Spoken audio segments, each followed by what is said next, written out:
بنگلہ دیش کی پولیس اور آرمی اسٹوڈنٹس کے پیچھے پڑی ہوئی ہے۔ کہیں پولیس وینز اسٹوڈنٹس کے اوپر سے گزرتی ہوئی دکھائی دیں تو کہیں ہیلی کاپٹرز کو یونیورسٹی کی چھتوں پر لینڈ کرتے دیکھا گیا۔ ہزاروں لاکھوں اسٹوڈنٹس سڑکوں پر پروٹیسٹ کرتے دکھائی دیے، کہیں پر ریلیز نکالی گئیں تو کہیں پروٹیسٹ مارچ۔ دیکھتے ہی دیکھتے اسٹوڈنٹس کی تحریک اتنی پھیل گئی کہ انہوں نے مجبور ہو کر روڈز، ہائی ویز اور ریلوے سسٹم کو بھی بلاک کر دیا۔ نوبت یہاں تک آ پہنچی کہ بنگلہ دیش کی سرکار نے پولیس کے ساتھ ساتھ آرمی کو بھی اسٹوڈنٹس کے مد مقابل لا کھڑا کیا۔ لوکل میڈیا تو ویسے ہی کچھ رپورٹ نہیں کر رہا تھا، اوپر سے انٹرنیٹ، سوشل میڈیا اور سب سے بڑھ کر واٹس ایپ بھی بلاک کر کے اہم ایریاز میں کرفیو نافذ کر دیا گیا، اور کرفیو بھی ایسا ویسا نہیں بلکہ شوٹ ایٹ سائٹ۔ کئی مقامات پر اسٹوڈنٹس کے اوپر ڈائریکٹ گولیاں بھی برسائی گئیں۔ 200 سے زیادہ نہتے اسٹوڈنٹس مارے گئے، کئی ہزار زخمی اور بے شمار اسٹوڈنٹس کو اریسٹ کر لیا گیا۔ اس سب کے ساتھ ساتھ اتنے دنوں تک ملک شٹ ڈاؤن رہنے کی وجہ سے بنگلہ دیش کو $2 بلین سے زیادہ کا نقصان ہو چکا ہے۔ اتنا سب کچھ ہونے کے بعد سب کے ذہن میں ایک ہی سوال منڈلا رہا ہے کہ بنگلہ دیش میں آخر یہ سب کیوں ہو رہا ہے۔ زیم ٹی وی کی ویڈیوز میں ایک بار پھر سے خوش آمدید۔ ناظرین، اس سب کی شروعات 5 جون 2024 کو ہائی کورٹ کے ایک فیصلے کے بعد سے ہوئی، جب انہوں نے بنگلہ دیش سول سروسز میں کوٹا سسٹم کو واپس سے بحال کر دیا۔ شروعات میں کچھ پیسفل پروٹیسٹ دیکھے گئے، لیکن اس کے بعد عید کی چھٹیاں آنی تھیں، اسی وجہ سے ملک بھر میں پروٹیسٹ پوسٹ پون کر دیے گئے۔ عید کے بعد اسٹوڈنٹس نے دوبارہ سے پروٹیسٹ شروع کیے، اور اس بار یہ کچھ زیادہ سیریس تھے۔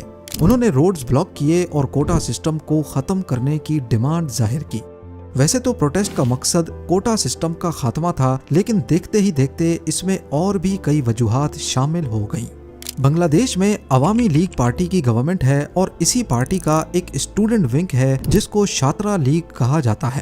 چھاترا لیگ کے ممبرز نے پروٹیسٹ کرنے والے اسٹوڈنٹس پر کئی مقامات پر حملے کیے، اور وہ بھی پولیس کی سپورٹ سے۔ اس معاملے پر اسٹوڈنٹس جو پہلے صرف کوٹا سسٹم کے خلاف پروٹیسٹ کر رہے تھے، ان میں غصے کی ایک لہر دوڑ گئی۔ ساتھ ہی ساتھ کئی مقامات پر آرمی نے UN کی گاڑیوں کو پروٹیسٹرز کے خلاف استعمال کیا، جس سے یہ سمجھا گیا کہ شاید یونائٹڈ نیشنز بھی اس سب میں ملوث ہے۔ جب یہ خبر انٹرنیشنل میڈیا پر چلی تو پوری دنیا میں یونائٹڈ نیشنز کا ایک برا امپریشن گیا، اور UN نے بنگلہ دیش سے ایسا کرنے کی وجہ طلب کی۔ معلوم پڑا کہ کچھ گاڑیاں UN مشن کو رینٹ کی گئی تھیں، لیکن ان پر سے لوگو نہیں ہٹایا گیا تھا۔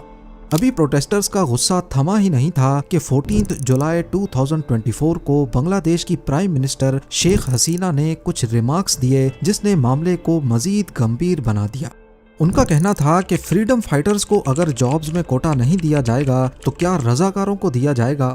پرائم منسٹر کے اس بیان نے تو جیسے آگ سی ہی لگا دی، لیکن اس بیان کی اصل ویلیو آپ کو تب سمجھ آئے گی جب آپ کو فریڈم فائٹرز اور رضاکار کے بارے میں علم ہوگا۔ جیسا کہ آپ جانتے ہیں کہ 1971 سے پہلے بنگلہ دیش پاکستان کا حصہ ہوا کرتا تھا۔ اس وقت اس کو ایسٹ پاکستان، جبکہ آج کے پاکستان کو ویسٹ پاکستان کہا جاتا تھا۔ ایسٹ اور ویسٹ پاکستان دونوں کو انڈیا نے ڈیوائیڈ کیا ہوا تھا۔ ان دونوں میں فاصلہ بھی کافی زیادہ تھا، اور دونوں کے بیچ ریلیجن کو چھوڑ کر کافی سارے ڈیفرنسز پائے جاتے تھے، جس میں لینگویج کا فرق سب سے بڑا تھا۔ ایسٹ پاکستان یعنی کہ بنگلہ دیش میں شیخ مجیب الرحمان کی عوامی لیگ کا کافی زیادہ ہولڈ تھا، جبکہ ویسٹ پاکستان میں مختلف پولیٹیکل پارٹیز موجود تھیں۔ اس وقت پاکستان میں مارشل لا لگا ہوا تھا، اور جنرل یحییٰ خان جو اس وقت چیف مارشل لا ایڈمنسٹریٹر تھے، ان کی ذمہ داری تھی پاکستان میں جنرل الیکشنز کروانے کی۔ ان الیکشنز میں ایسٹ پاکستان کی عوامی لیگ کو کافی کامیابی ملی، جنہوں نے ایسٹ پاکستان کی 169 سیٹس میں سے 167 سیٹس کو کلین سویپ کر دیا۔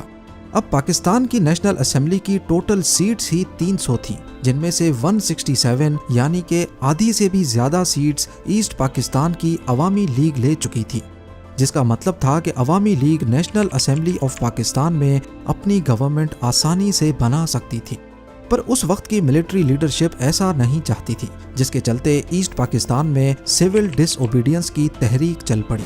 7 مارچ 1971 کو شیخ مجیب الرحمان نے اپنی اسپیچ میں پاکستان سے علیحدہ ہونے کا اشارہ دے دیا۔